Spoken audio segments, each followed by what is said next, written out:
be even drizzling, as there are a couple of umbrellas right here. But we are still waiting for President Trump and First Lady Melania Trump to arrive here at the Rose Garden, as we are expecting this presidential turkey pardon to get underway.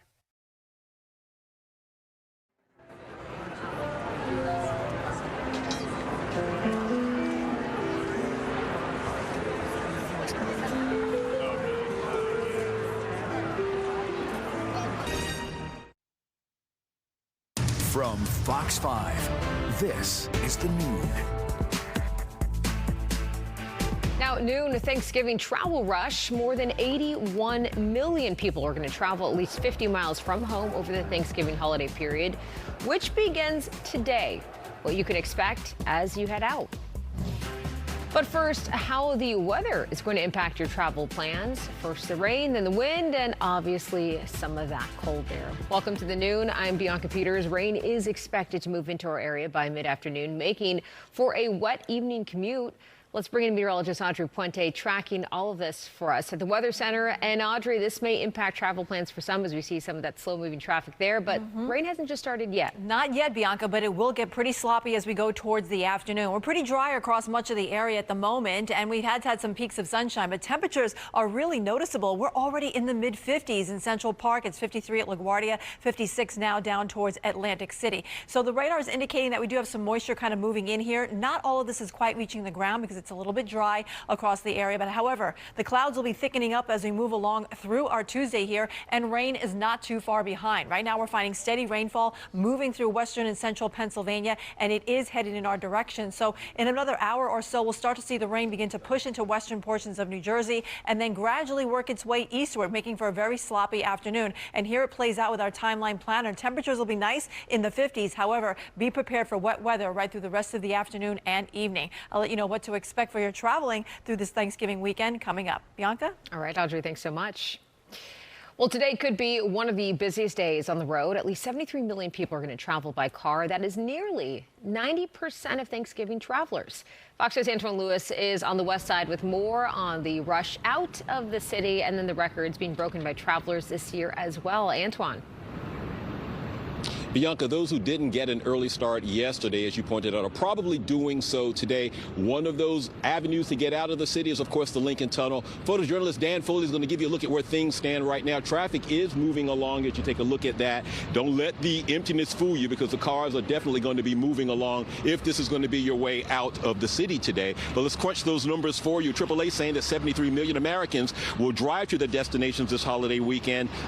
This is a 2% increase over last year. Let's talk about gas prices. Gas prices in the Tri-State are averaging between $3 and $3.15 a gallon, so that's certainly helping to, if you will, fuel what's going to be going on as far as roads. Long Island and New Jersey having the cheapest prices from what travel experts tell us. As for flyers, record numbers being set there as well. AAA saying 6 million people will be flying for the holiday, which is also up 2% over 2024.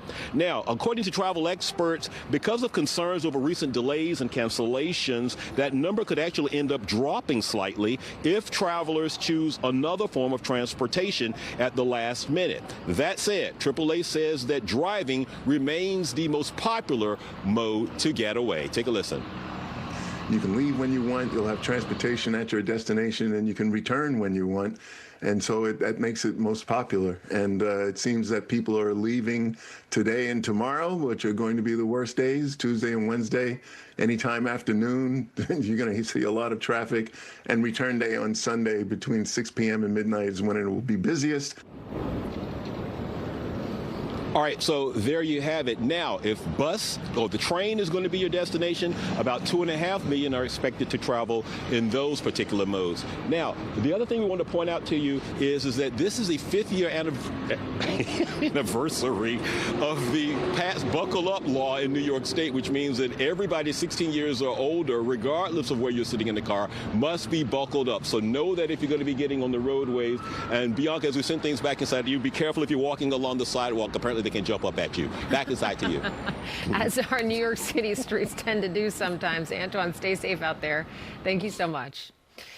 Meanwhile, to this now, some other news. The NYPD releasing photos of two suspects wanted in connection with a car meetup that turned violent in Queens. They say a 50-year-old man was attacked in Malva early Sunday morning after being approached by two individuals who started arguing with him and then repeatedly punched and kicked him. According to witness counts, a group had been drag racing at that time and then started fighting with the victim after he asked them to get off of his property. And New Jersey Governor-elect Mikey Sherrill stopped by Silk Cafe in Paterson this morning. That is where she engaged with the public and launched her transition team's public survey. The public survey is where Garden State residents are encouraged to share their ideas and thoughts on what Governor-elect Sherrill should be doing to help the state. That survey allows the public to share their priorities for the incoming administration and how it can benefit New Jersey. Sherrill appeared with Paterson Mayor Andre Saya and took photos with constituents as well. Meanwhile, Election Day is behind us, but the mayoral election in Jersey City is still undecided. Neither former Governor Jim McGreevey nor current City Council member James Solomon got more than 50% of the vote in the general election, forcing a runoff now on December 2nd. That is 1 week from today. Fox 5's Stu Cirillo sat down with the two candidates. This is our lives. This is our homes. This is our families. It's the comeback candidate versus the city councilman. My thing is, why am I looking at working people to pay first? I should be looking at the big developers and corporations to pay first. Two distinct visions for New Jersey's second most populous city. Two different approaches for what's realistic to carry Jersey City into the future. That's the message to folks who are thinking about Jersey City. You get to live in the most diverse city in the country, a place that's really livable, and a place that's really down to earth. I think we have to have optimism, but we have to have practicality. We have to be able to say, yes, we can have safe and clean streets. Yes, we can take e-bikes off. Yes, we can increase community policing. Former Governor Jim McGreevey, who was once the mayor of Woodbridge, is running against Councilman James Solomon for Jersey City mayor in a special election. McGreevey and Solomon were the top two vote getters on November 4th, but neither received more than 50%, forcing this runoff. McGreevey has had a long political career, but he's been out of public office since a sex scandal forced him to resign from the governor's office in disgrace in 2004. Councilmember Solomon is relatively new to public life, first elected to city council 8 years ago. He's a dad of 3 and a cancer survivor. And while their backgrounds and views are wildly different, they both believe affordability is the #1 issue facing voters. If everything was perfect, if everything was affordable, I'd say elect Solomon. But the point is, it's out of whack. The streets are dirty. I mean, the schools are underfunded. I mean, the affordability crisis is real. Our senior citizens, their property taxes are up to here. I talk to so many people, and they just say the next rent increase, the next property tax increase is going to force me out of the city that I love. And for me, I'm like, gosh, you know, if we don't have a mayor that is really making progress on affordability, the city is really going to change, and not for the better. McGreevey is focused on finances. He wants zero-based budgeting and more affordable housing, especially for seniors, in partnership with faith-based institutions. He wants a Vision Zero type plan, community policing, and to spend money on Jersey City's outdated water and sewer systems. Solomon says he's the only candidate to never take a dime from developers. On policing, he wants to create a civilian complaint review board. On housing, he wants to allocate 20% of new construction for affordable housing, and he wants to drive down rents on low-income residents to under $1,000. Unsurprisingly, neither candidate thinks the other can get any of this done. I like James, but the point is, it's broken. It's broken. You can't have the highest property taxes in the state. You can't have the highest rent increases in the nation. You can't have $150 million in a structural deficit and tell me everything's okay. It's not. Rent has gone up 50% in 5 years. Property taxes have gone up 50% in 5 years. And it's really forcing a lot of people out of Jersey City. And so from day one, we said we're going to get tough on developers, make them build more affordable housing, some of it genuinely affordable at rents $1,000 a month, that we're going to go after the corruption that has led to these property tax increases, and just being focused on making sure people can afford to stay here. Jersey City's special runoff election is December the 2nd. There's no early voting period, but if you want to vote by mail, you can, as long as you get your application in by November the 25th. In Jersey City, Teresa Priolo, Fox 5 News. All right, next at noon, an update on that shocking broad daylight heist at the Louvre. The very latest on this investigation from Paris, as authorities there are saying that they have made several more arrests. Plus, the Trump administration has been looking to get both Russia and Ukraine on board with a new peace plan, and now there could be a breakthrough. We're going to talk about it when we return.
Some developing news now. 4 more people have been arrested in connection with the jewel heist at the Louvre Museum last month. The Paris prosecutor whose office is heading that investigation announced 2 men and 2 women are in custody, and they are from the Paris region. They range from ages 31 to 40 years old. She did not say, though, what role they are suspected of having played in that October 19 theft. That is where a gang made off with $102 million worth of jewels. And a U.S. official says Ukraine has signed on to an American-backed peace plan. However, that's the same cannot be said for Russian President Vladimir Putin, who sent 22 missiles and 460 drones into Kyiv overnight, killing at least 7 people. Ukraine, meanwhile, launched an attack that killed 3 in southern Russia. Does he actually want to end this war, or is he going to continue to kill as many people as necessary until he can conquer Ukraine and drag it back under the Kremlin? It doesn't seem like we're getting anywhere very quickly. In fact, maybe going backwards. Critics said the initial 28-point plan presented by the U.S. heavily favored Russia, but a U.S. official tells Fox after some fine-tuning, the Ukrainians are on board with minor details to be sorted out. A Ukrainian official says Volodymyr Zelensky will soon head to the U.S. to finalize a deal directly with President Trump. Well, if you lived through it, you might remember it like it was yesterday. Next, we are flashbacking to the blizzard of 1996 as we examine the weather extremes the city has been through over the years. Plus, flu season could be a rough one this year, what health experts are saying about a new flu strain ahead of the holidays.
The blizzard of 96, it does not get more extreme than that. And we are coming up on the 30th anniversary of that megastorm right here from the city to the suburbs. Everyone was snowed in, and we were all in wall-to-wall coverage from Good Day New York to the 10 o'clock news, as Fox 5 meteorologist Mike Woods shows us in this weather extremes flashback.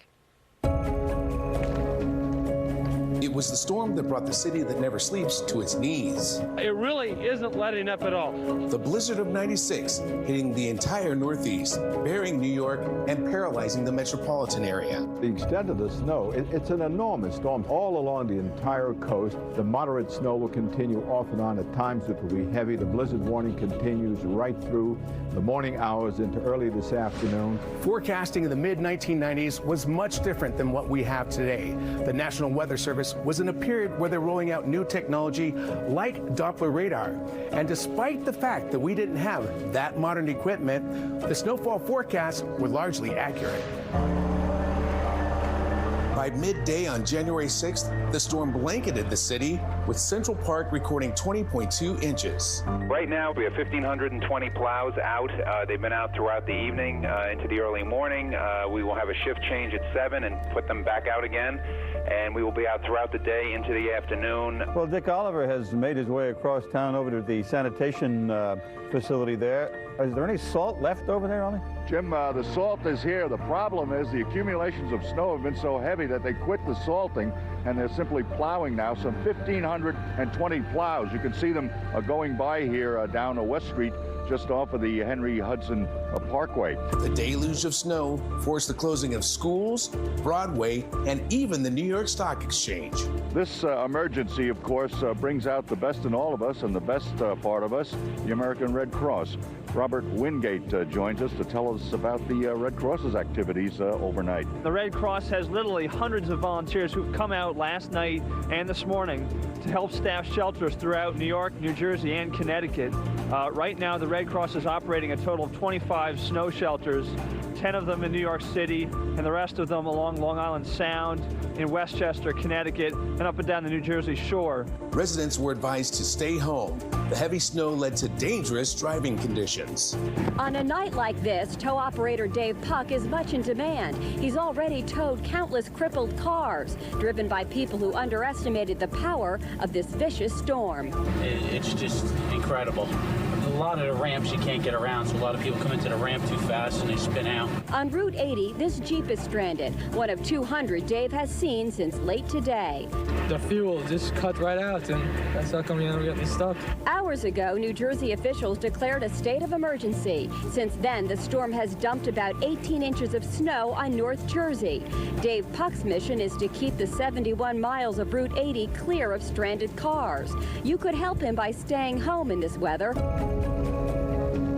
The storm delivering wind gusts up to 50 miles per hour and snow drifts as high as 8 feet, burying the city and shutting down local airports. Mother Nature closed the friendly skies today. Whiteout swept through local airports, halting all incoming and outgoing flights. A LaGuardia plane sat idle on the runway. By early afternoon, no planes were taking off, and snowplows were out in full force. I was supposed to fly out of Newark, and they canceled all my flights. Kennedy Airport shut down shortly after 2 in the afternoon, with snowdrifts as high as 2 feet. I started out at 5 a.m. It's been total grief. We've been at the airport for hours. It's been pretty horrible. And while the blizzard of '96 was one of the most significant weather events in New York City's history, it highlighted the city's resilience, stranding everyone in place for a moment in time, and perhaps even bringing New Yorkers together. I think it's great. How do you enjoy it? I enjoy walking in it, the cold, the change in the seasons. Oh, it's so pretty, especially by the park right here. If you go in the park, it's like a whole different atmosphere. Everything looks pretty. People are excited. They're nicer. Mike Woods, Fox 5.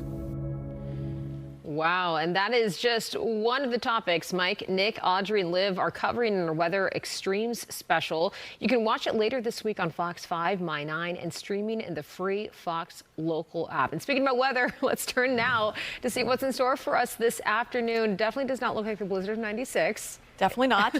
Which are we I think we are grateful for, yes. But I know that the lady at the very end of that package was like, it's so beautiful, people are nice, and I was like, I hope that does not happen. No, luckily for us, we won't see any extreme weather across the tri-state area, looks like, for the remainder of the week. Now, we do have wet weather that will be invading our area as we move along through our Tuesday here, so that could impede some of your travel later on this afternoon and into the evening. Good news is we have some milder temperatures across the region. It actually feels pretty decent out there. Shower chance again for tomorrow, not quite as widespread as we're expecting later today, and we are going to turn much colder as we go into the Thanksgiving holiday. So right now we're sitting at 54 in Central Park. That's around, it should be our normal high temperature for the day. 55 currently in Islip, 53. In East Hampton, we're in the 50s through Bridgeport, 40s being found in Poughkeepsie, Sussex, and up towards Monticello. And all of these numbers are running milder than they were at this time yesterday. Our winds a little bit windy at times. Right now they're sustained between, let's say, 5 to 15 miles per hour, but we have had gusts even higher, like 21 miles per hour in Islip. Islip 17 and White Plains 16 over towards Monticello. So looking at the radar now, we're starting to see the clouds thicken up across the region, and rain is not too far behind. Right now it's pushing its way through Pennsylvania and it's working its way eastward. So not all of this moisture is hitting the ground just yet, but we are starting to get some rain hitting the ground across eastern Pennsylvania, soon to cross over the border into New Jersey, and gradually from west to east we'll start to see rain invade the entire tri-state area. And you can see with the brighter shaded tones, some of it's coming down pretty steadily at times. It's part of a system that'll be pushing eastward here. It also will produce some severe weather down towards the southeastern states. A second low behind it will kind of pass off to our north, but it'll be close enough to give us a chance of a shower as we go into Wednesday. But it's really today where we're expecting the most of the rainfall here. So if you're planning travel for the next several days, it looks like Thursday through Saturday will actually be the best time frame. Now, if you have to travel today, the worst window, it does appear to be from 7 p.m. to 10 p.m. tonight. That's when I expect the steadiest and most moderate rainfall. But no major storm systems are in sight for the rest of the week, which is good news. But we do have some very cold weather on the way and windy weather too. I'll talk about that coming up. Bianca? All right, Audrey, thanks so much. Meanwhile, this coming up, flu season is upon us. Why a new strain of the virus has got health experts worried this year, and what you can do to protect yourself.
Well, with millions of people traveling for Thanksgiving, doctors expect to see an increase in flu cases. Health experts are concerned about a new strain called subclade K. Now, early reports show that variant can be tougher on young kids and older adults, and when people get sick, they can have a high fever, body and muscle pain, headaches, chills, and sometimes vomiting or diarrhea. This new strain was not around when the current vaccine was developed, but doctors say the shot will still help make symptoms milder if you do catch that strain. And to this now, a new study says the CBD component of cannabis might help protect the livers of heavy drinkers. Researchers looked at the liver health of more than 66,000 people who were diagnosed with alcohol use disorder over 3 years. Doctors discovered that CBD appears to calm inflammation and to help reduce liver scarring. Experts warn that marijuana comes with its own risks, though, and that heavy drinkers should not just jump to smoking weed as protection. The findings are published in the Liver International Journal. Meanwhile, OpenAI is adding a new feature called shopping research to its AI chatbot, ChatGPT. The company says any shopping-related questions will trigger the feature.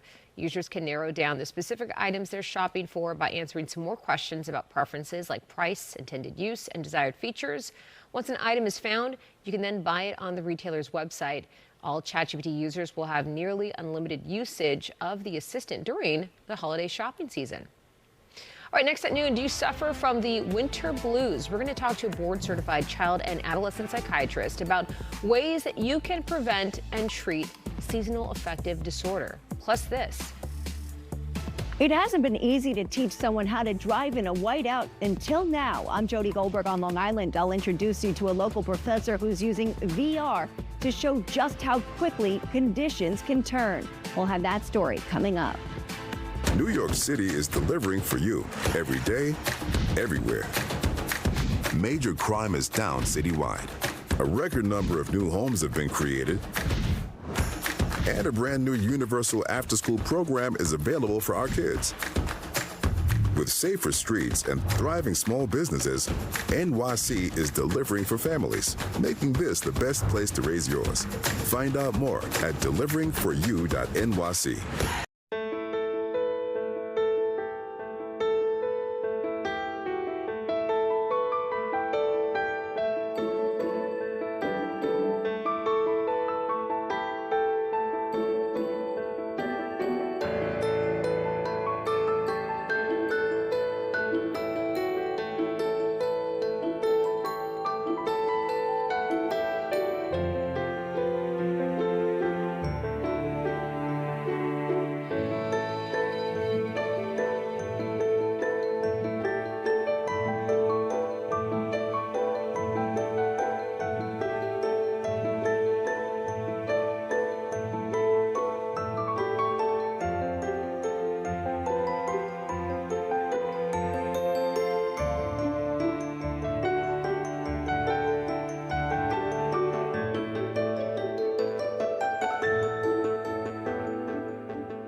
Fox. Well, it is 12:30 right now. Welcome back to the noon. We've got a whole lot more coming up here, starting with this. Driving in bad weather, it can be dangerous and even deadly. How one Long Island professor is now trying to make sure drivers are better prepared when they do face extreme weather conditions. We'll explain. Plus, as winter approaches and the temps do drop, some people struggle with their mental health. Dr. James Greenblatt is here to discuss seasonal affective disorder, or sometimes you've heard of it as SAD. But let's first get another live look outside on this Tuesday. Okay, well, I have a clear day right now, but it does look from that live picture a little chilly outside, which is the exact case that Audrey's talking about.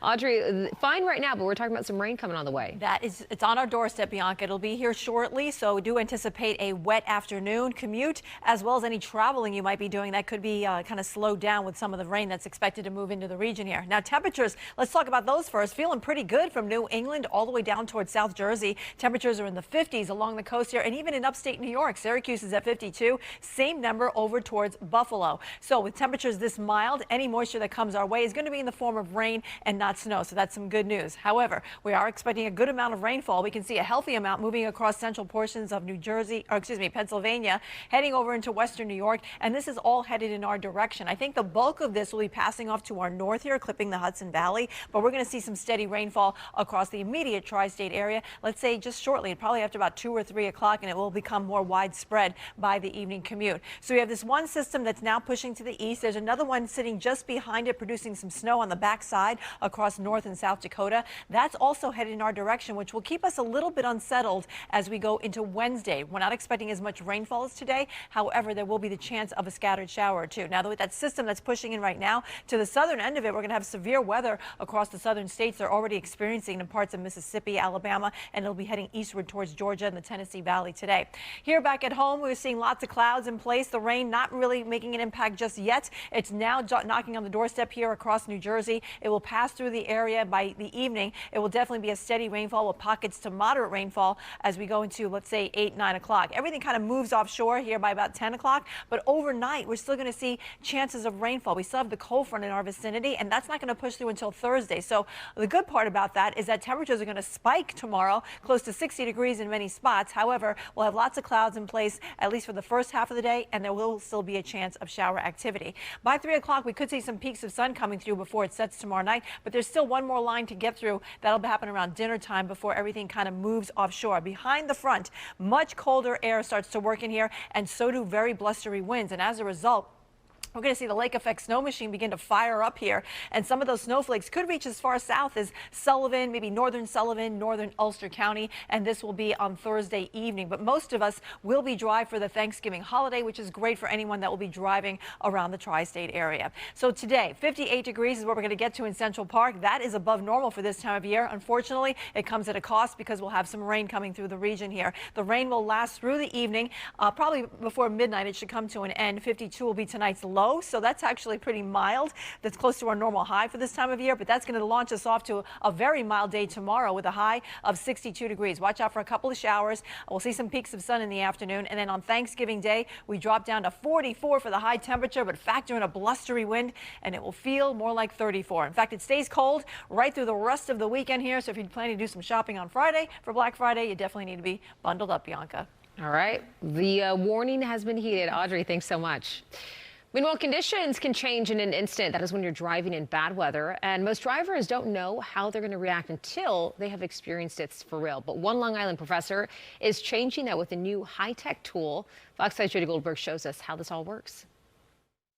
On a day with blue skies and bright sun, it's kind of hard to imagine a winter storm, especially since we haven't seen a big one in a while.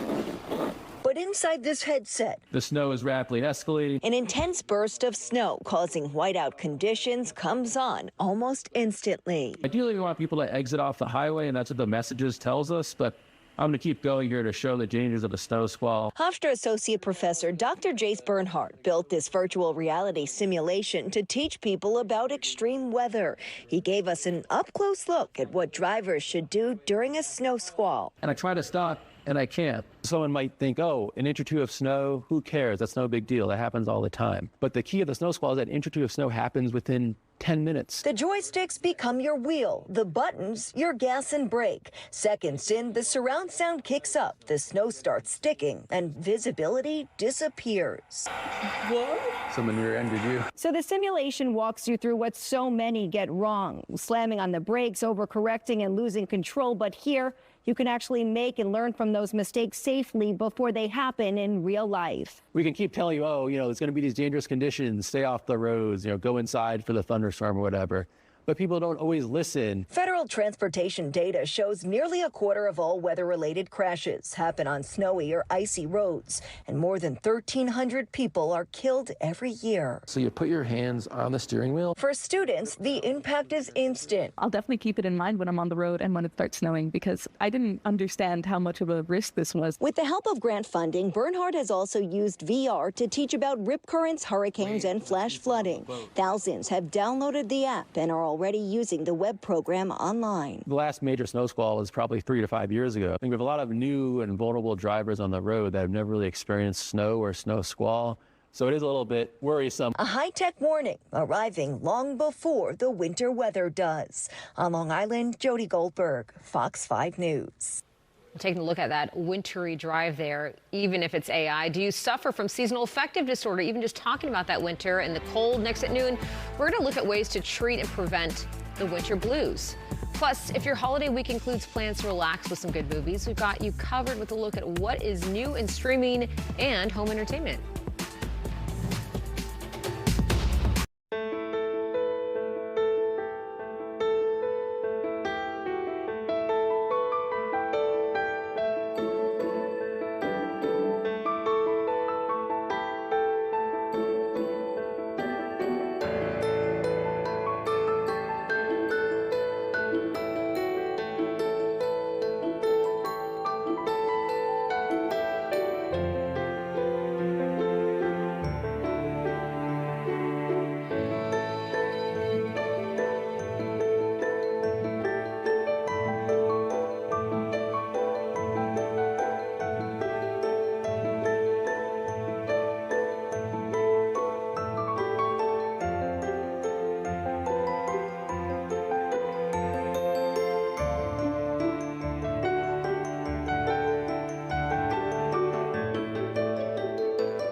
Well, as winter approaches and daylight dwindles, an estimated 13 million Americans are going to experience seasonal affective disorder, otherwise known as the winter blues. Now, for those living in northern latitudes like Chicago and New York, that's where light exposure is particularly reduced. SAD is even more prevalent. Dr. James Greenblatt is a dual board-certified child and adolescent psychiatrist and internationally recognized leader in functional psychiatry. His upcoming book, Finally Hopeful, The Personalized Whole Body Plan to Fix and Find the Root Causes of Your Depression, reframes depression as a whole body condition with biological roots that can be identified and treated. And Dr. James Greenblatt joins us now to tell us how we can prepare and prevent seasonal affective disorder. Thanks so much for being here. My pleasure. All right, so for New Yorkers specifically, where the days obviously they're short right now, the commutes can be long for a lot of people, and we live in a whole lot of concrete. What are the biggest biological drivers of seasonal affective disorder that you see in your patients? Well, the two most common, which is pretty obvious and very treatable, would be the lack of sunlight that gets less and less as winter approaches, and vitamin D deficiency.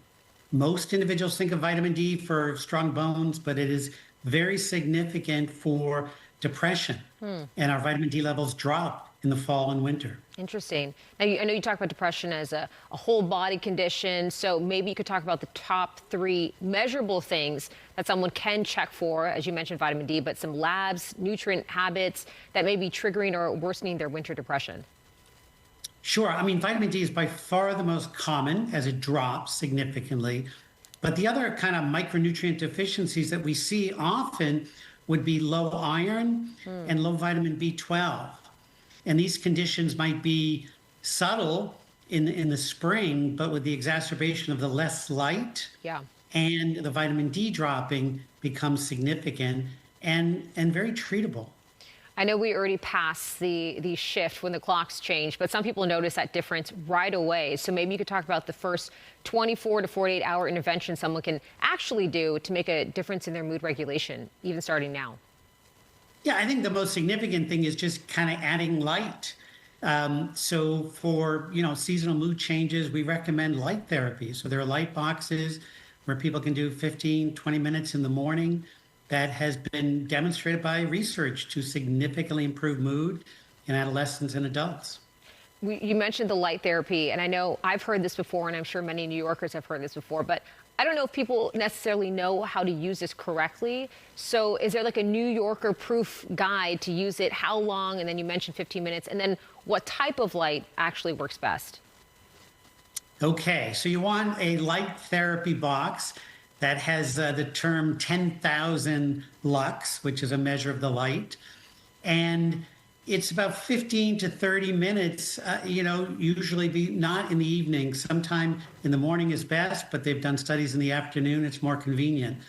So daily light therapy, in some studies, has worked as well as medications for the treatment of depression, particularly the seasonal depression. Love that. Well, before you go, your new book focuses on fixing these root causes of depression. Maybe you could tell our audience one surprising root cause of winter depression that people don't know about, and then a step that they can address it today. One of the more common things that we see is something called celiac disease, which is a gluten intolerance, but it interferes with the absorption of all these micronutrients. And oftentimes depression might be the sole presentation. So that is one of many things we talk about as to what might be biologically driving depression. Wow. Have never heard of that one before, but obviously quite interesting. I'm sure people can find out more about your book. A website where people can find that out? At jamesgreenblattmd.com. All right, well, certainly appreciate your information and your knowledge on this issue affecting a whole lot of us here in the Northeast. That's Dr. Greenblatt, author and dual board certified child and adolescent psychiatrist. Thanks again for joining us. Thank you for having me. We still got more noon straight ahead. Stay with us.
Scarlett Johansson set to star in a new The Exorcist movie. This film will be directed and produced by Mike Flanagan, who says the film is not a remake or a sequel, but set in the Exorcist universe. He also adds a horror movie promises to be a fresh, bold spin on the classic, which focused on the demonic possession of a young girl and the priest that tried to save her. Johansson last starred in Universal's Jurassic World Rebirth, which grossed over $868 million worldwide. Meanwhile, Hulu is officially renewing All's Fair for a second season. The legal drama follows a team of female divorce attorneys who leave a male-dominated firm to open up their own powerhouse practice. The show has been savagely rated by critics, receiving a 3% score on Rotten Tomatoes. However, the series launched at #1 on the Hulu viewership chart and then became the streamer's biggest original scripted series premiere in 3 years. The star-studded cast includes Kim Kardashian, Sarah Paulson, Glenn Close, Naomi Watts, Niecy Nash, Betts, and Tiana Taylor. Meanwhile, former American Idol judge Simon Cowell has a long history of discovering incredibly musical, talented actors, and now he's looking for his next boy band in a Netflix docuseries. Take a look. Lose control.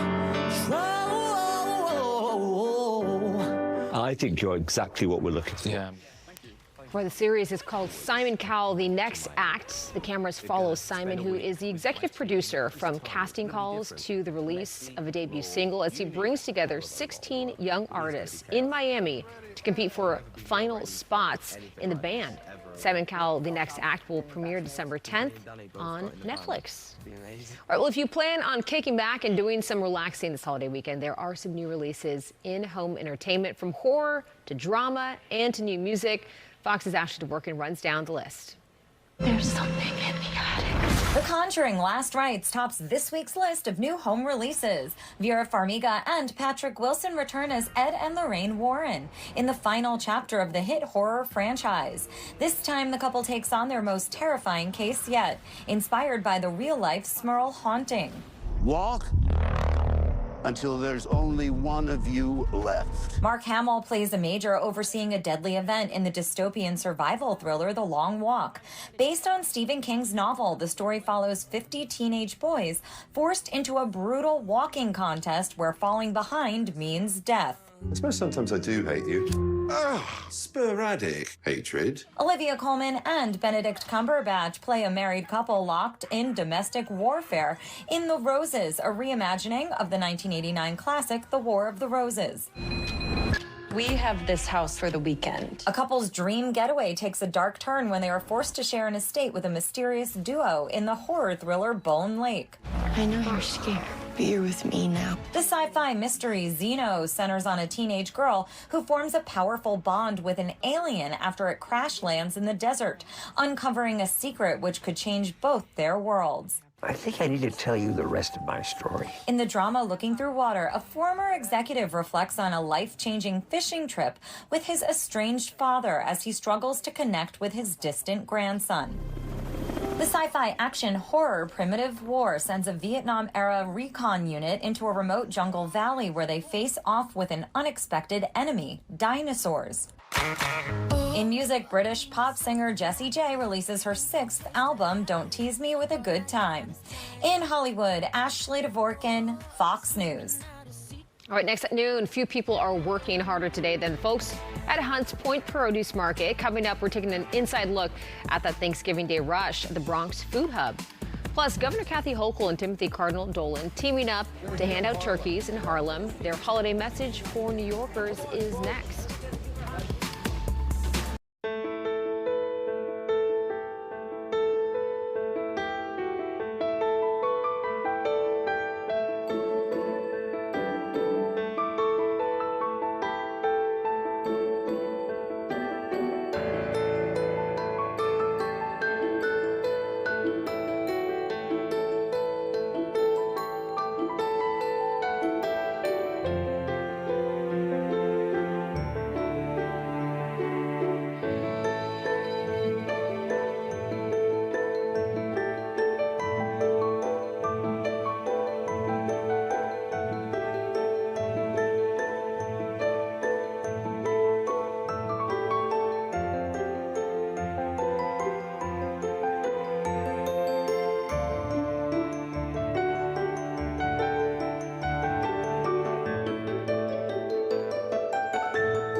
7.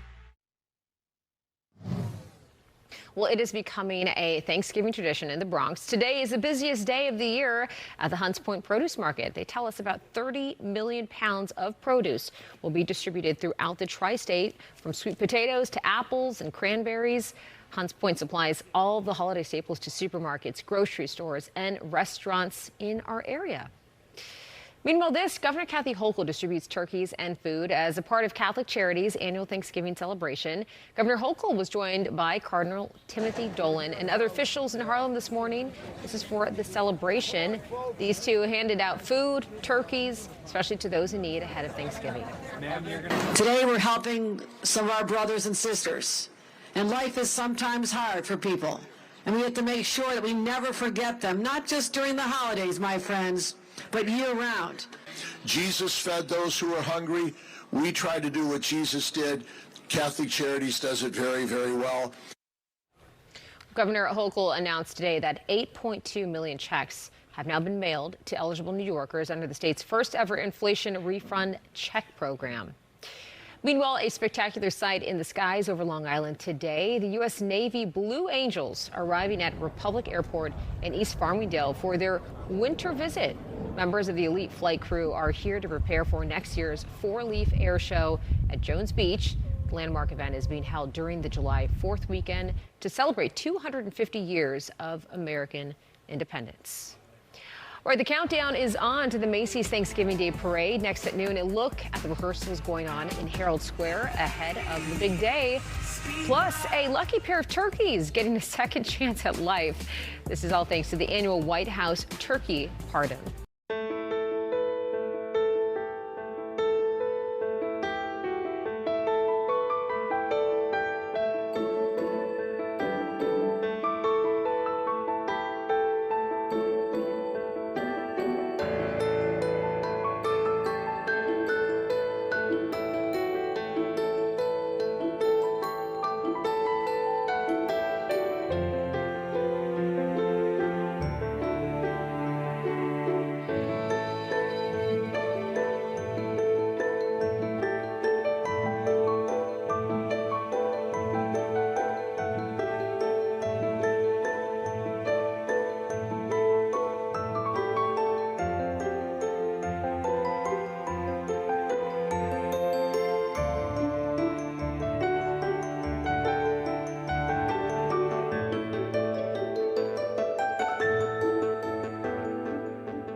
Fox.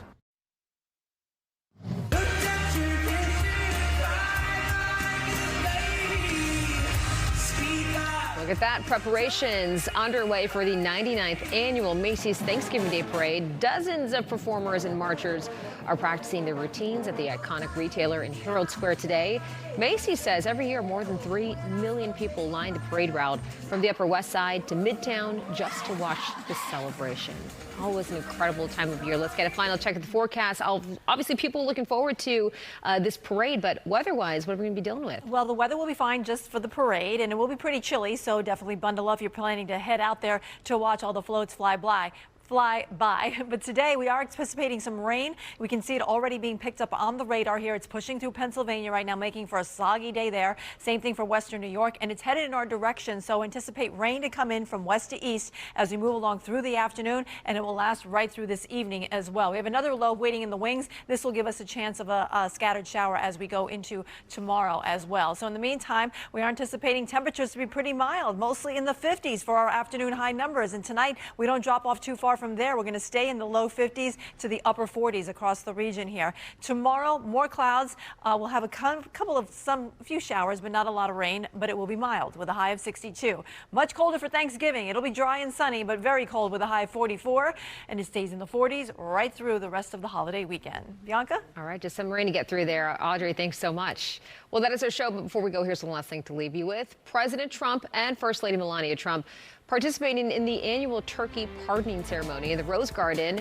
It's been a tradition at the White House for years now, but for this holiday, 2 turkeys are being spared from the dinner table. Gobble and Waddle were both raised in North Carolina. They got to spend the night at the luxury hotel in D.C. before today's festivities. All right, we'll see you tomorrow. 25 Words or Less is next. And if you want more news, tune into the Fox Local app, which is streaming right now.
Hey everybody, welcome to this edition of Newsroom Live with Lisa today. Very happy to be with you, and thank you to everybody who's watching us on the Fox Local app and also on the YouTube Live. We're going to talk about holiday travel in just a minute because it's starting to get serious already in terms of the volume and what you can expect and what you need to be prepared for. But first I want to let you know that towards the end of this hour, I'm going to be spending the whole hour with you. We've got a lot planned and a lot to talk about, but we will be taking your live comments on YouTube on the holiday theme. What are your favorite things about the holiday season? And what about some pet peeves? I know what I'm going to say is my pet peeve, but you let us know, and we're going to be taking those comments towards the end of this hour and the last break, last segment, and hearing from you, giving you a chance to sound off. But first we want to let you know about there's a holiday travel alert that's in effect right now. That is for heavy volume of traffic, heavy volume of travel. This goes for across the different methods and different ways that people are traveling over the the holiday season. And one of the things that's been happening that the experts are telling us and the travel experts are telling us is that there's going to be many, many more people, possibly a record number of people actually not going to the airport to travel, but actually traveling in their automobiles, going around and traveling in their cars, using their cars to get to where they want to go for that holiday destination. So you see some of these board here. That's the word we hate the most in the airport is delayed. And there are delays. You're supposed to continue to expect more delays, even though the government shutdown is over. That's for a lot of reasons. But the other thing is that you may find typically that some of the traffic that's out there, that some of the travel for people who are driving is going to be heavier than usual. You know what that means. If you're on the East Coast here and you're stopping at the rest stops, that means they're going to be crowded. You're going to have to wait online. You're going to have to wait online. The lines for gas will be long as well. So you need to start off at least on the right foot.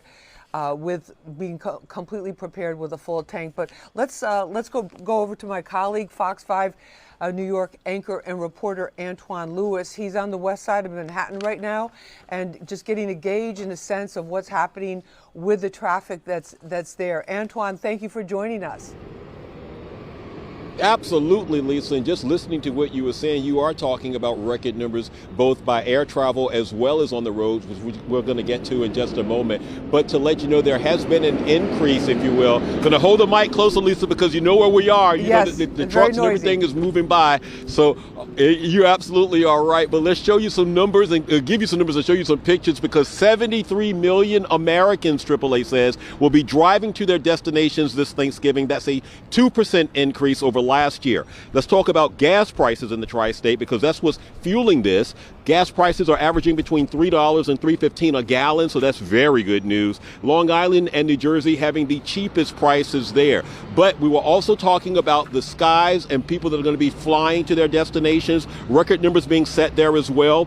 AAA says that 6 million people will be flying for the Thanksgiving holiday. Again, that's also up by 2%. Travel experts say that because of concerns, as you mentioned, Lisa, recent delays, recent cancellations, that number could actually drop slightly. People just choosing either another form of transportation at the last minute, or just simply saying, you know what, we'll stay put, maybe make it a staycation. Either way, AAA says that driving remains the most popular way to get away. We spoke with them earlier. Take a listen to this.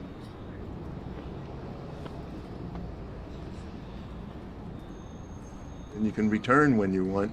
And so that makes it most popular. And it seems that people are leaving today and tomorrow, which are going to be the worst days, Tuesday and Wednesday, anytime afternoon. You're going to see a lot of traffic. And return day on Sunday between 6 p.m. and midnight is when it will be busiest.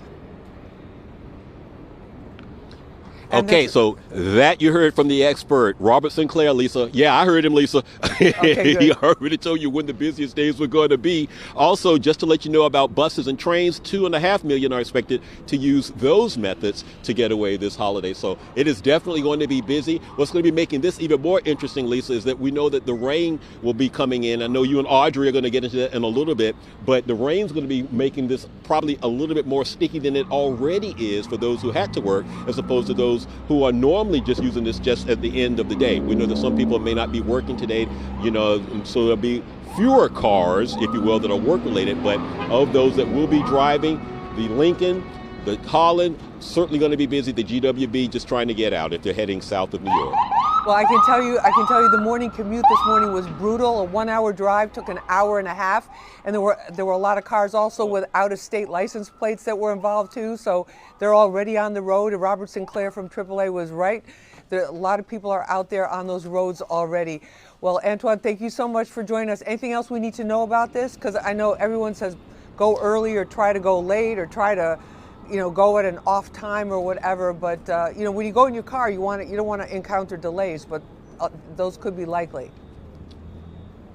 You know what's interesting, Lisa? Robert Sinclair, when I did the Zoom with him before we left the station, what he actually said was, believe it or not, some people who may want to drive should consider leaving on Thanksgiving, because he pointed out most of the roadways will be clear, you know, because of the people who left already. So some people who may want to avoid a headache or something like that, he suggested, you know what, even if you leave like super early, let's say like 3 o'clock in the morning, even if you're traveling like 3 or 4 hours, you could probably get there just enough time still, and you will have avoided all of the ones that are trying to get out of the city, out of the area early. I thought that was interesting, but then I haven't had a car in a while myself, so you know, I don't drive like you and he do. But nonetheless, that was I thought that was quite interesting of a stat for him to pass along today. Exactly, and then there's always the X factor, like they're choose to do construction on the Thanksgiving week and something happens or there's a car broken down or something along that line, but we'll keep all that in mind. Antoine, thank you so much for that report. We appreciate it. Happy Thanksgiving to you and yours, and we're going to continue. You too. Everybody watching us on the Fox Local New York app and YouTube Live. When we come back, we're going to talk with our very own Audrey Puente and find out about the weather, because you know the weather can make a huge difference in how much we enjoy traveling and also how much we enjoy the holidays as well. This is Newsroom Live. I'm Lisa Evers, Fox 5 News reporter. We're back with you right after this.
Hey everybody, welcome back to Newsroom Live with Lisa today on this Tuesday, Thanksgiving week.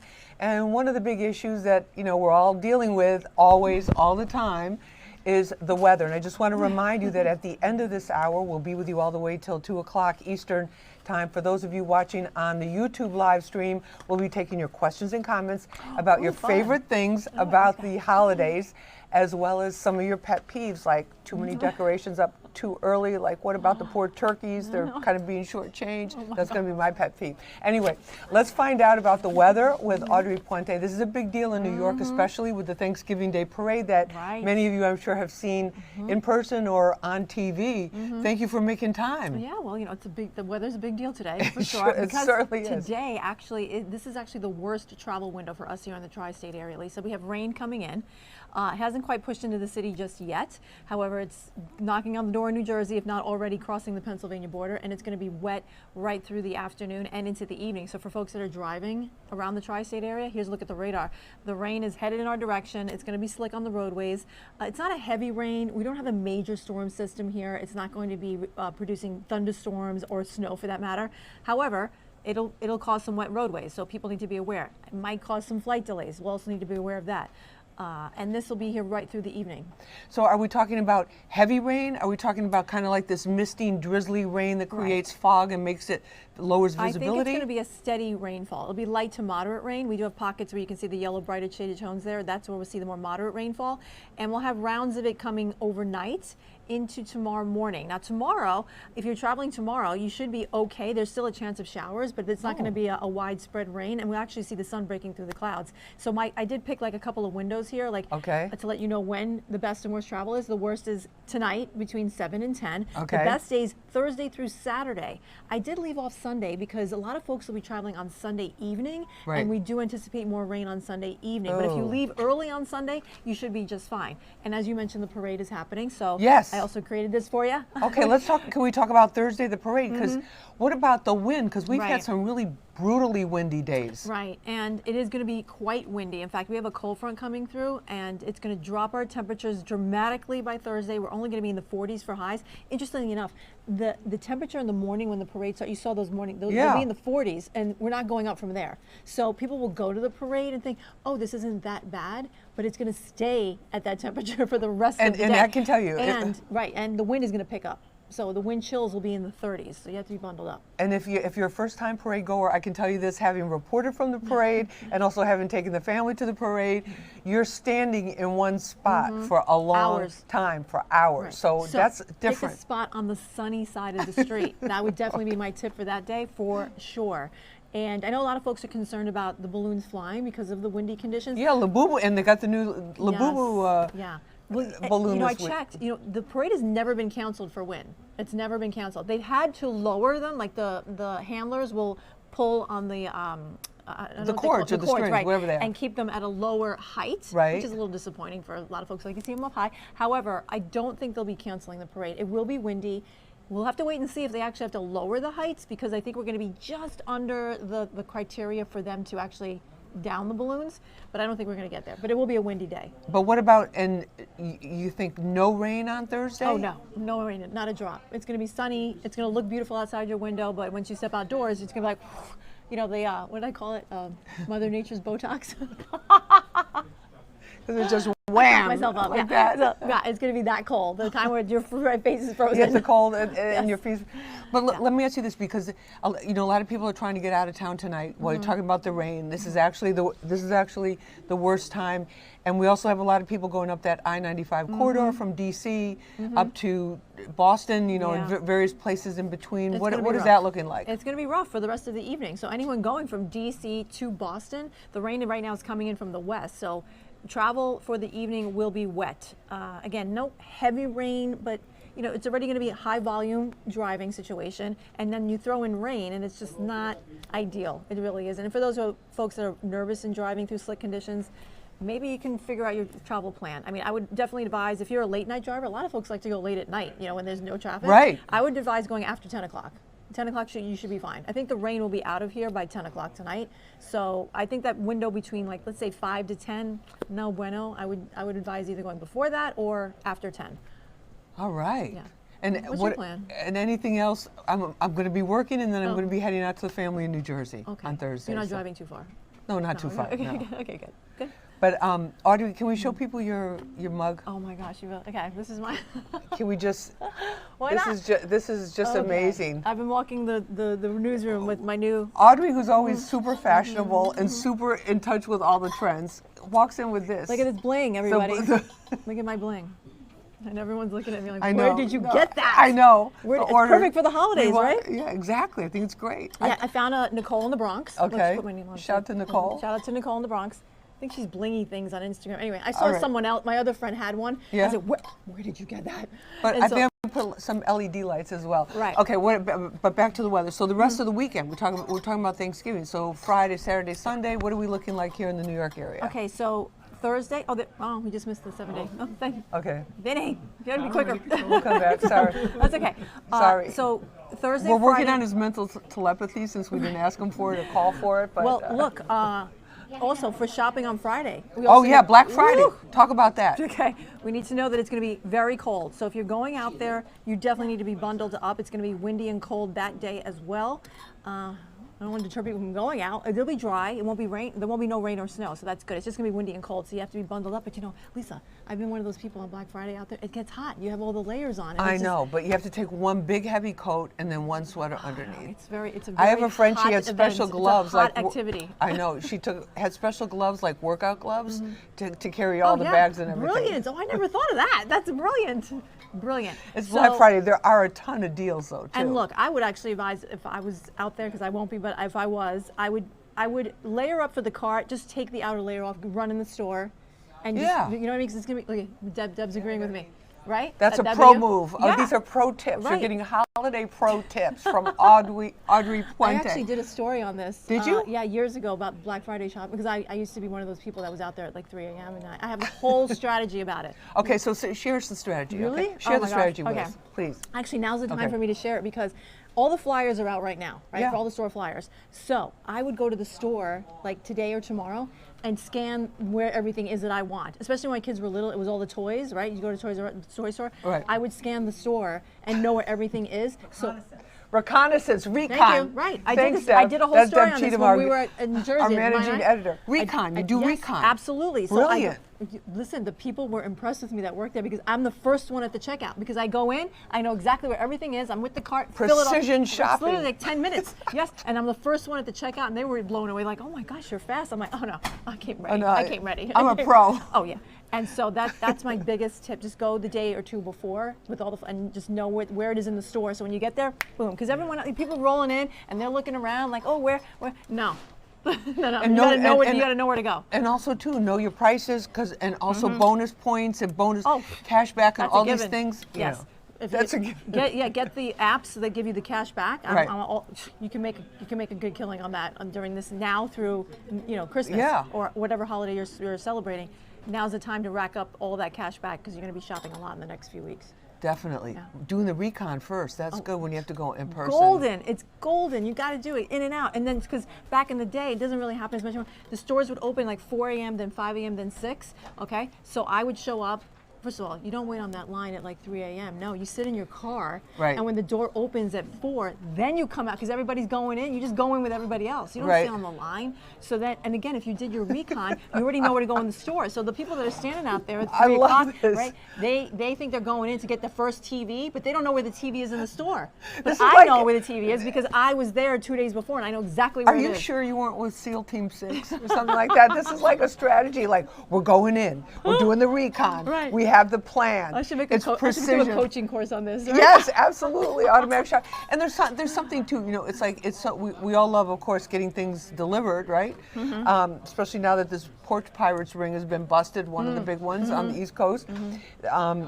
But there's still that just having it in your hand and taking it home and wrapping it, and it's very satisfying, right? Can I give another tip? Yeah, please, especially for the parents, moms and dads. Okay. I know you got all those birthday parties to go through all year long. Pro tip, I used to go on Black Friday, and Toys R Us would have like, the little doctor kit, whatever it is, $5, or like the big Crayola box with like it's like a big plastic bin with all the Crayola everything. Right. You get that for like $9.99. I would get like 10 of them, and then there were my birthday presents for the rest of the year. And that's it. You just stick them in the closet and you have them right there, no stress. Yep. I had a whole gift closet when the kids were little because I had 3, and when right, that's a lot of birthday parties. Right, from like 1 till like 10, there's like 1,000 birthday parties. So that's a ton of birthday parties. Yeah, but I didn't have to go shopping for one kid. I just grabbed out of the gift closet all the stuff that I racked up on Black Friday. Pro tip. That's amazing. That's another pro tip. That is incredible. All right, we're going to take a short break. Audrey, stay there for 1 second. We're going to take a short break. This is Newsroom Live with Lisa Evers in the Fox 5 Newsroom. I'm joined by my colleague, meteorologist Audrey Puente. And we're talking weather, holiday shopping, a lot of good things. Remember, we're going to be taking those comments on my YouTubers. Can I say for that? Yeah. Oh, okay. When we come back. Okay. All the YouTubers, you got some shopping comments or questions? Hit us up with a comment real quick because Audrey's got to get back to the Weather Center and figure out everything for the rest of the day. For us, and it's always changing too, the weather in New York. We'll be back right after this.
Hey everybody, welcome back to Newsroom Live from the Fox 5 New York Newsroom. I'm Lisa Evers, Fox 5 anchor and reporter and host here.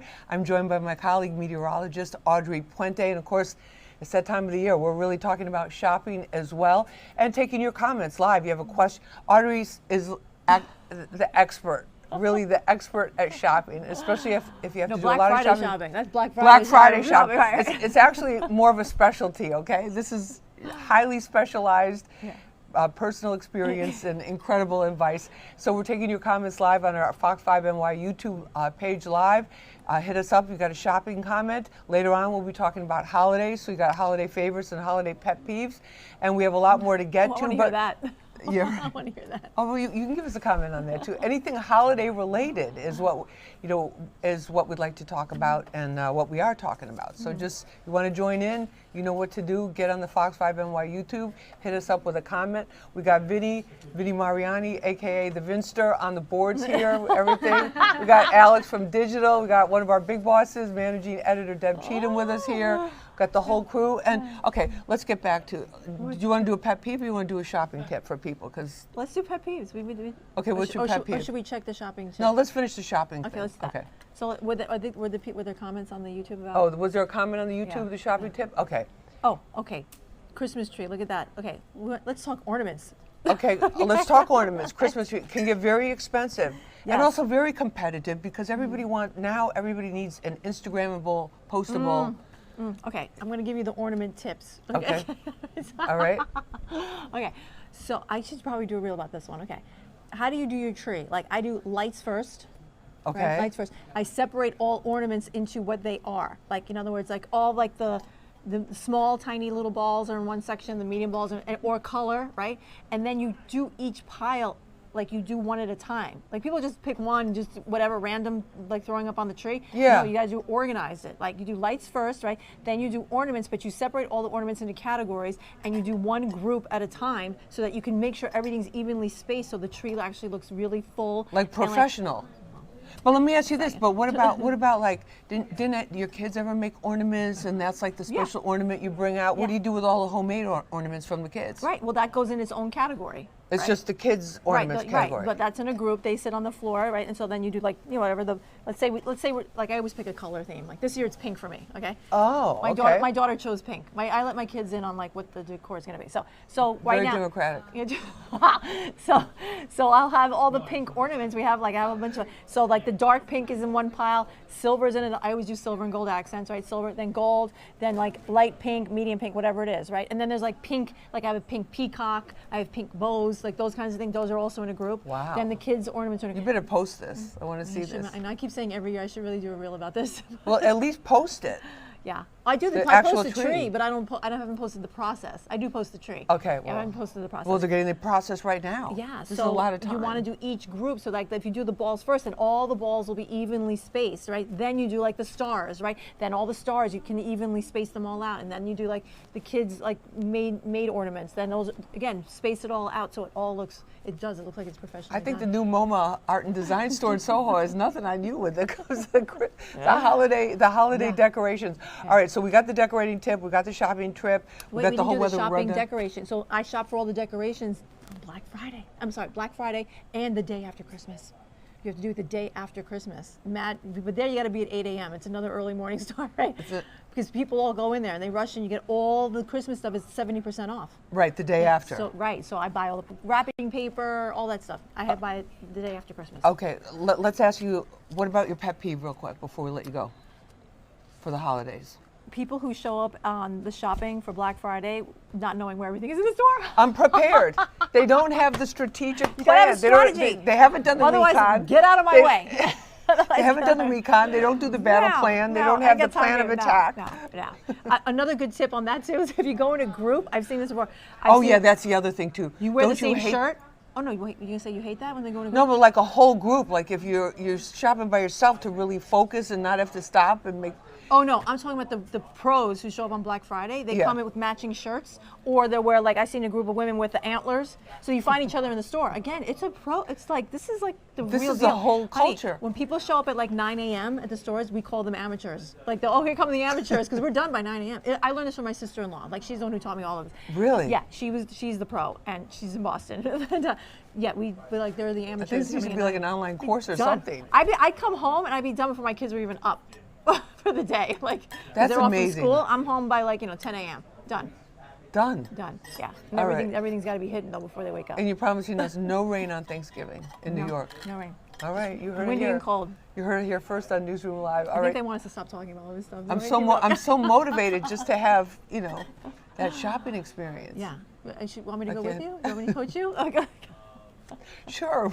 We're used to moving around fast, running around. Oh my gosh. Yeah. I got the big SUV. We can load up the back. That's what you need. Yes, because my sister-in-law, she had the caravan. We'd slide open the door, throw everything in, and then back out into the store. All right. There's the turkey. There's some video. You're looking at some video from the Macy's Thanksgiving Day parade from last year. Mm-hmm. Such an amazing event. Big shout out to Macy's for doing this every year and mounting this. And also too, it's also an exciting time, extra exciting time in New York when this parade happens, because we have so many. We have the marching bands, we have the school groups, we have all the performers that are coming in from around the country. But that's something to look forward to, whether you're going. I can also tell you, Lisa, the night before for the balloon inflation. Yeah, real quick. Weather's great. The weather's great for that. So if folks want to go out and do that. On Central Park West, over there and check that out.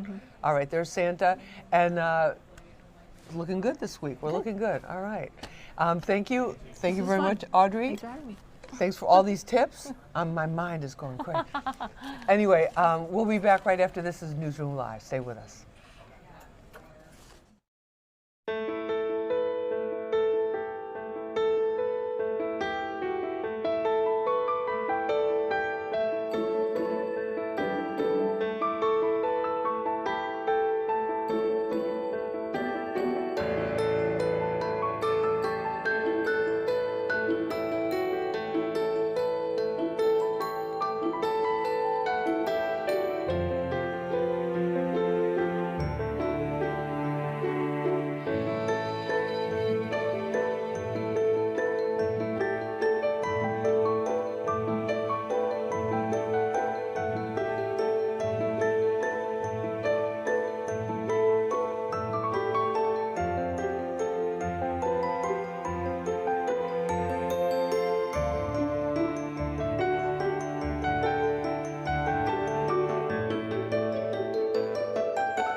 And look at all those cameras. Look at this control center here. We've got Vinny Mariani, aka the Vinster, here on the boards, running everything for us. I'm joined right now by my Fox 5 New York colleague, our political reporter and host of the Politics Unusual show here, Morgan Mackay.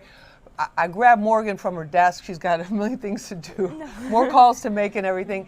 But there's a couple things we really need to talk with her about. One of them is this photo that kind of rocks social media like an earthquake of President Trump and New York City Mayor-elect Zohran Mamdani all of a sudden best buddies. 1 minute they're arch enemies, and now they're best buddies. Morgan was actually in the room there.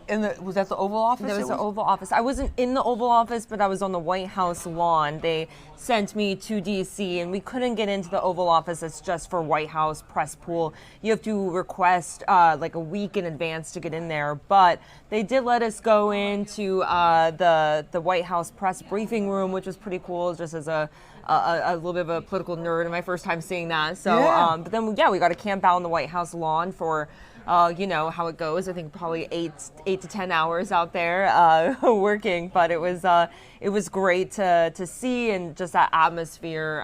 And Mamdani was supposed to speak to us after that meeting, but there was just a security risk, his team said, because they wanted us to meet outside of the White House. I never quite got the full story, whether it was the White House that didn't want Mamdani to hold a press conference there on the White House grounds, or if it was the fact that his press secretary couldn't get into the White House. They had a mix-up with names, so it could have been multiple reasons. Right. Yeah, but they wanted to hold the press conference outside the White House grounds, and then it just became too chaotic, and they ended up bailing and going back to New York. So. Right, things happen like that, especially Yeah. in the last minute. But what about when you saw them shaking hands and smiling? Like, look at this. I mean, that's incredible. You know, I was speaking all morning, you know, on News Hits, talking about how I thought the meeting was going to go relatively well. Right. President Trump, I've heard, you know, behind closed doors is a lot friendlier in person. And, you know, Mamdani, he's also very charismatic. And I had heard that, you know, they're both New Yorkers at the end of the day, that there's probably some things in common that they could talk about.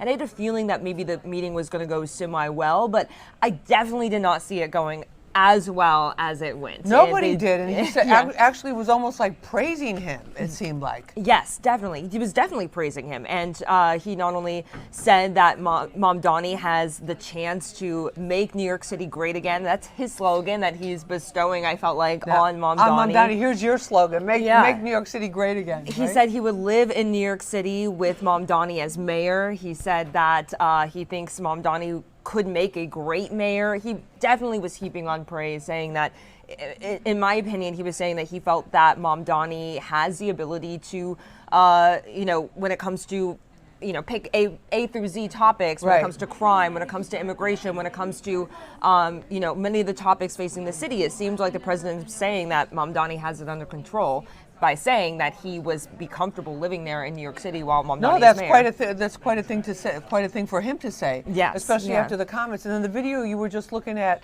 where they were praying, that was from Sunday. The mayor-elect was at a church in the South Bronx.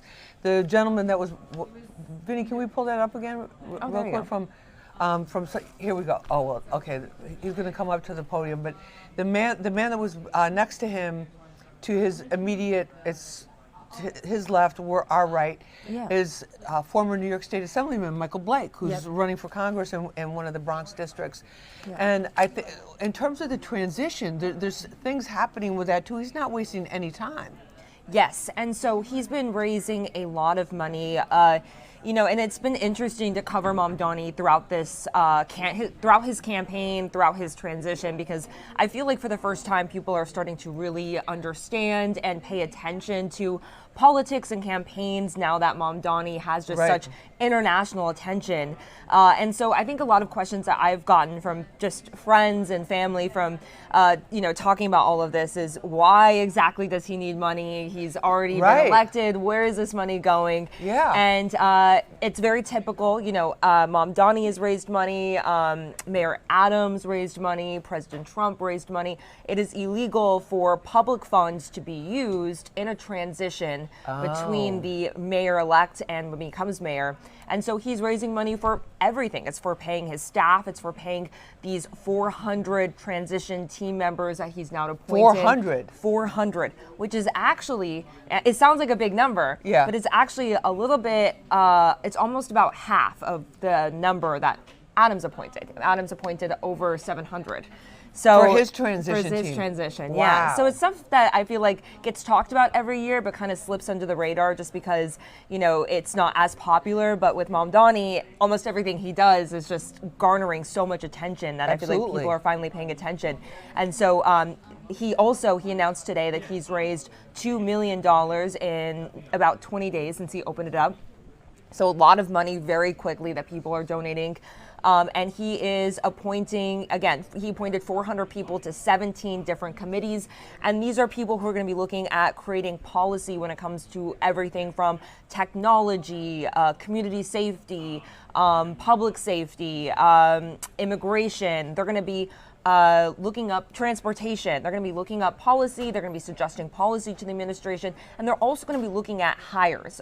There's more than 70,000 people who applied to be part of the Mamdani administration. Wow. Yes. And so they are going through all of the resumes, trying to find, which is actually good news for the city, because the city has had fantastic. Yeah, so many vacant positions. Exactly, in city government now for a while. And so they're actually very excited and hoping they can fill all the vacant spots and plus some. So it'll be. And then in terms of the transition team, so do they stay on? They're getting paid for this now, or they get a certain stipend, or does it depend on that? So I actually do not know how much each transition team member makes, but they're not necessarily going to stay on. Potentially, probably some of them, I'm assuming, are going to be staying on, but people like the former Suffolk County Police Commissioner Rodney Harrison, for example, is one of the people who is part of his transition team. And former NYPD Chief of Department as well, before Suffolk County. Right? Yeah, a lot of respect for him from many people on both sides of the aisle. He's going to be advising Mamdani on community safety, and he's part of that transition team. You also have people like Ruth Messenger, who is a longtime Jewish political leader. You have the former FDNY commissioner, Nigro, right. Exactly. Daniel Nigro, I believe. Nigro, yes. And he's advising on emergency responses. So he has some people who have just a great background in government and experience. A lot of experience. Exactly. So you got the experience, and then you also have the energy of the new generation coming in too, which Yes. a lot of people are looking forward to, because they're feeling like it's time to shake things up a bit, because New York needs to really start moving forward instead of just trying to tread water, Exactly. and hold on to a lifeline. Before we let you go, what about Mayor Adams on the way out? How is he? How are things going over there? So today for my story, we're focusing on Mayor Adams' administration. He appointed a few positions, and he's been doing that over the last couple of weeks. He's been trying to appoint different people to different positions, and these are positions that go not just to the end of his term. They would be in that position, at least for today. We are covering, he appointed 2 people to the Board of Health, and these are positions that would go through to 2030. So over the next entirety of Mamdani's next term. And these are 2 people that have great experience to the Board of Health.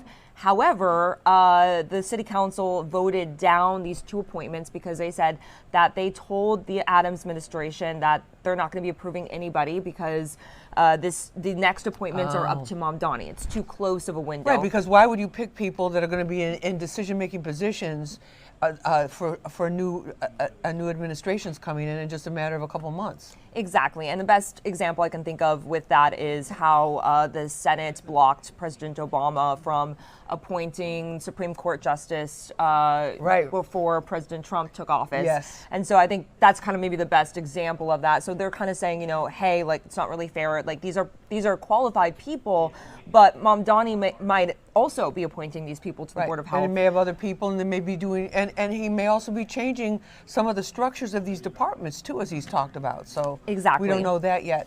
Yeah. All right. Well, we're going to look forward to that story later on today on the Fox 5 News at 4, 5, and 6. And Morgan, thank you so much for the great reporting, and thank you for filling us in on everything. Appreciate it. Thank you. I appreciate it. Thank you so much. All right. This is Newsroom Live. I'm Lisa Evers. We will be back right after this. One of the issues that the new mayor-elect is going to have to be dealing with is this hunger, this food insecurity issue, which is has been getting steadily worse, according to everything I've been able to find out about it since the pandemic, especially since after 2019, which everything was going down, and then everything's been going up now, which is not good. So we're going to be talking about that when we come back. Stay with us.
Welcome back to this edition of Newsroom Live. I'm your host, Lisa Evers. I'm a Fox 5 News anchor and reporter and host of the Street Soldiers show that airs every Friday here on Fox 5.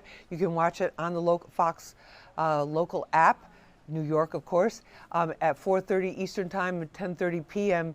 Eastern Time every Friday. And one of the topics that we've been talking about this past week or so is this hunger crisis that New York is facing, where more and more people, due to the economics of the situation, rising housing costs, food prices that never really came down all that much, and especially in a lot of the lower income areas of the city, are faced with food insecurity. The numbers are pretty staggering. It's like 1 out of 3 people. There's over 1 million people that are receiving federal assistance through the SNAP program because of not, falling below the poverty line, or else they're disabled, or they're a veteran, and or some other special need that fits one of the categories. So the food pantries, every food pantry that we've talked to, that we've worked with, that we've done stories on, that we've reported on, that we've researched, is saying they've seen a dramatic growth, particularly over the last year, in the number of families that are coming in with children. So we did a report on this food insecurity crisis here that kicked off our Street Soldiers episode, which you can see on the Fox local app in the Street Soldiers and the watch more category on the app, and also on our Fox 5 NY YouTube Street Soldiers playlist. So I wanted to show you this report right now. Food insecurity has been rising steadily in New York City since 2020. It's now estimated that more than 1.2 million people are food insecure. It's an astonishing number. In 2025, changes in government programs like SNAP that restricted eligibility, along with a combination of other challenges, forced more people to turn to food pantries. The New York Common Pantry is trying to meet the need. There's also the cost of rent, the high cost of rent, the low wages that people make. All of that contributes to them not being able to have enough for food. The Word of Life International Church feeds many hundreds of people every week in the South Bronx, the poorest congressional district in the United States. The food crisis has only gotten worse for longtime residents as well as newcomers, adding to the already high demand for food. We've seen the need increasing, and with the influx of recent immigrants, and like I said earlier, the new shelters that are being set up in the South Bronx, this is compounding, the hunger crisis. The longest government shutdown in history left millions of Americans struggling to put food on their tables.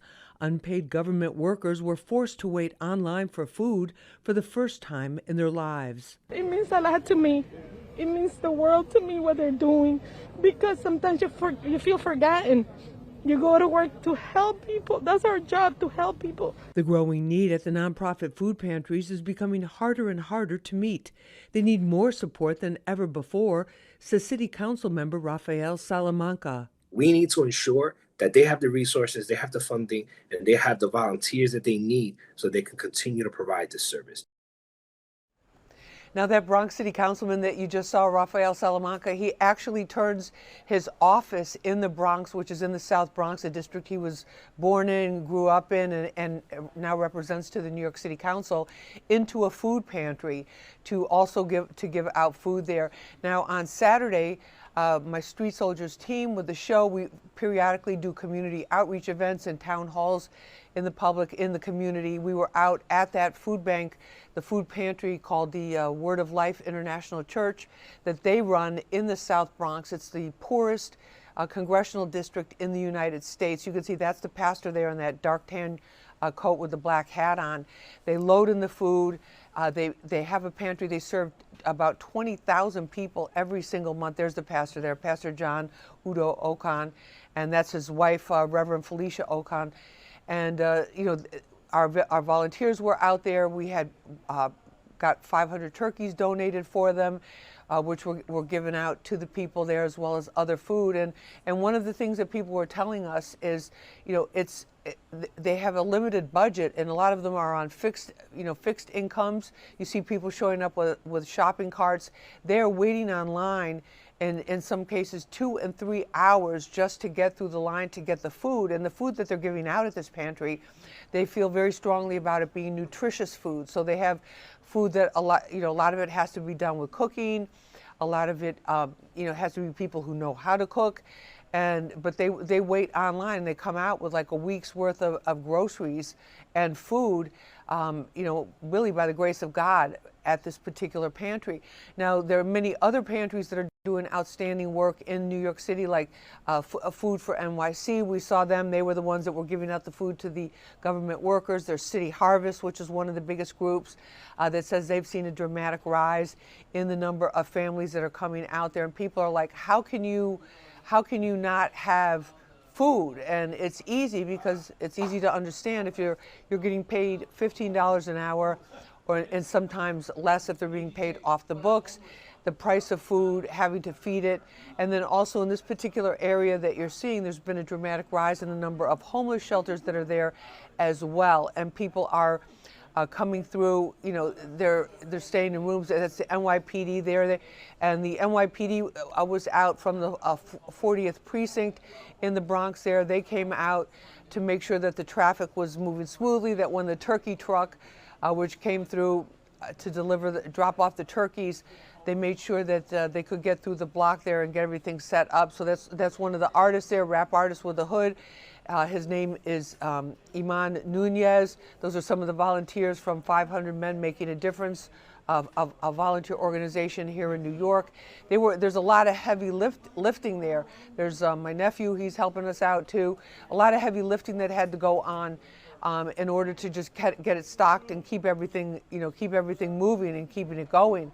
And a lot of work goes into that, but they do this every week. They do it every Saturday. They have hundreds and hundreds, usually over 1,000 people show up and line up. And then on Thursdays, they do the senior citizens, they do the disabled, and they do the veterans. And people getting the food and helping out with it. It's just something. It's unbelievable to see like how much work goes into this, but they feel very strongly about it, because there's just a lot of people. It's just, if it's between not paying your rent and risking being homeless, or cutting back on the food, then they're going to be cutting back on the food. So we're working on a special show, because it's not just Street Soldiers, it's not just Fox 5. Our Good Day New York show has a big partnership with New York Cares.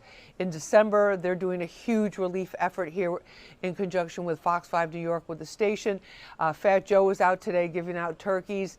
The Douglas Houses Community Residents Association, they held numerous meals and food giveaways for their residents. There's just a tremendous outpouring. I don't think I've ever seen a Thanksgiving where there's been so many food drives, which is a great thing, because the need, you can see, this is just part of the block of people lining up who come and wait online in order to have their chance to go through the line and get the food that they need in order to feed their families. So it's something to keep up, and a big shout out to all the organizations that are out there doing this and giving out so much and giving back, and here in New York City and around the country, making sure that people will have a happy Thanksgiving, be able to put food on the table, at least for this day, with leftovers for their families and for their loved ones and for their friends that they're taking in. But Vinny, we need to take a short break. We'll be back in a couple of minutes with more as we wrap things up on this edition of Newsroom Live. I'm Lisa Evers. And if you're making any last-minute comments on YouTube, we'll check those out, see if we want to get to them and have time to get to them. We'll be back right after this.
And that's a live look at our control panel here in our section of the newsroom that we're using for Newsroom Live right now. Welcome back. I'm your host, Lisa Evers, Fox 5 News anchor, reporter, and host of the weekly show Street Soldiers. I have Vinnie Mariani, a.k.a. the Vinster, on the boards here and on the controls, running everything, keeping us on the air live and streaming for you on the Fox 5 New York local app, as well as the Fox 5 New York YouTube. So this week is a big deal in New York City, because of the many reasons. Mainly one of them, it's Thanksgiving, that affects everybody, but we have the Macy's Thanksgiving Day Parade, this annual tradition. This year, according to our own Audrey Puente, our meteorologist, it's going to be nice weather, a little windy, but not so windy that they're going to have to lower the balloons, because people want to see them up in the sky and see all the figurines. But the parade is one of those traditions. It's just a tremendous amount of excitement, something the whole family can enjoy. I mean, just look at those balloons, rising up over, this looks like it's going through Columbus Circle at that particular point. And it just is so exciting. It's a great thing. I've covered it. I've reported from there live. I've also brought my family there, especially when the kids were really little, on numerous occasions, and we just had a blast. And the excitement and the oohs and the ahs, live entertainment, the performers that are there. Also people, they have marching bands coming from all over the country. There's different groups. You see University of North Alabama right there. And I don't know how those ladies are doing that. The drum majorettes are doing it with the costumes when it's really cold. That looks like it was one of the really nice days, and it's just the enthusiasm and the excitement. It's such a wonderful, positive thing. In terms of your travel, our own Audrey Puente says traveling tonight, if you're in the New York area, between 7 and 10 is going to be the worst. We're in for some rain later on in the day, going into the evening, and they are expecting heavier travel all the way around, according to our reporters and to Antoine Lewis, who interviewed the one of the spokespeople for AAA. Going to be a lot more cars on the road. You know what the airports are going to be like, so you just got to be prepared for that. Make sure you have your water, your beverage, your extra food. If you're traveling on the plane, you know what you need to do. If you're traveling in the car, make sure the car is gassed up before you go, because even if you're like, oh, well, there's always gas stations along the way, there may be lines by the time you're ready to wait there. And who wants to wait on the line when you're ready, to get on the road and go and get to see your friends or your family or wherever you're going. So I'm wishing everybody a very, very happy Thanksgiving. I hope you can join us back at 4 o'clock. I'll be anchoring the 4 p.m. news block, which you can watch on Fox 5, Channel 5 in New York, and also watch the live stream here on the Fox local app. Let's go out. This is the brand new ball this year, the Times Square ball drop. It's got 3 times as many crystals as the previous one. And unlike the previous one, was just active for one night out of a year, you will be able to actually visit this ball and when you visit New York 365 days a year. But thank you for joining us. Have a great day. Thanks for watching Fox